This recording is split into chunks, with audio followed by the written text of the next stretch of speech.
Kasi pang kung gawin. question yung legality ng impeachment ni BP Sara, Doon sa lower house, yung ginawa. yung doon. ginawa sa lower house, na bakit may apat nang naisampang kaso at tatlo muna. Bakit itong pang-apat ay bigla na lang sinapa? I do not want to discuss on the merits. I have not seen the petition. I have not read the petition. But ang tingin ko, kasi personally, talagang sa tingin ko may violation yung ginawa ng House. Imagine that ang kapal-kapal ng kaso.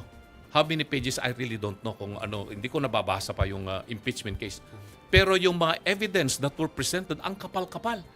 Kaya ba nilang basahin yon 215 congressmen, yung ang kapal na ganito, in a matter of how many hours? 5 hours? 7 hours?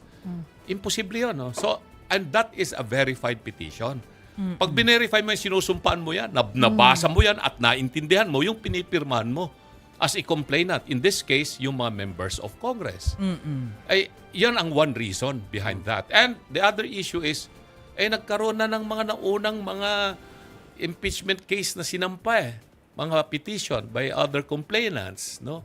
So, these are issues that will be tackled and discussed by the... Kaya, question nila yung legality nung So, pag-transmit itong fourth impeachment case doon sa... So it's legality. Gets It naman is. yun, Attorney. It is a Pero legal kasi, attorney, ang tinatanong din siya nung iba, kagaya na sinabi ni former SP Drilon, Yes. na hindi dapat nakikialam ang Supreme Court sa usapin ng impeachment case dahil ito ay sa Senado. Authority ng Senado na i-discuss yung impeachment. So bilang law professor din po, Yes. ano yung interpretation nyo doon? Tama ba na hindi makialam? Dapat bang makialam ang Korte Suprema? Hindi ba to posibleng mauwi sa constitutional crisis considering na magkaiba sila ng branch of government? Well, I agree. Sumasang-ayon ko doon sa position na yan ni former Senate President Drilon. Ano? However, the reason behind that is this is a political question. This is an issue that can only be decided by the other chamber or department of government, which is the Senate. And unless, even if it's a political question, but if it is going to be somehow the exercise of power or non-exercise of power will amount to grave abuse of discretion amounting to lack or excess of jurisdiction, pwedeng makialam ang Supreme Court. Dahil under the doctrine of constitutional supremacy.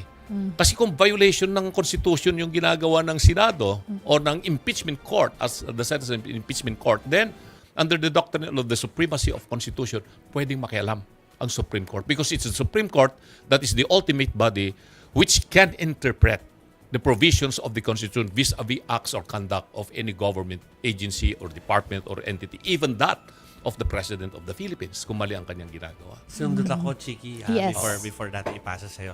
Pero nakakansawan si VP Sara ng mga netizen o kaya ng ilang mga partido na act of kaduwagan daw. Baka natatakot na daw. Sinasabi nila.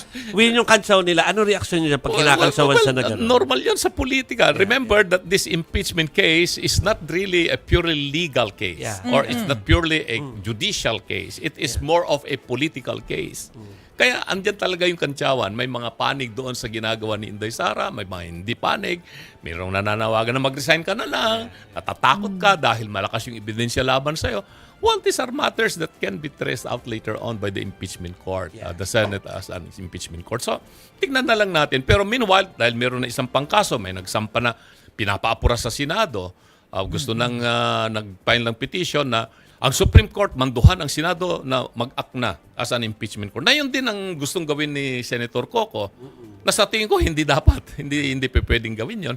At meron din na ito, nag-file na ng petition si VP Sara na sinasabi na there is a violation in the process conducted by the House of Representatives nung sinampa nila yung impeachment case. So let's wait for the Supreme Court to make decision on this.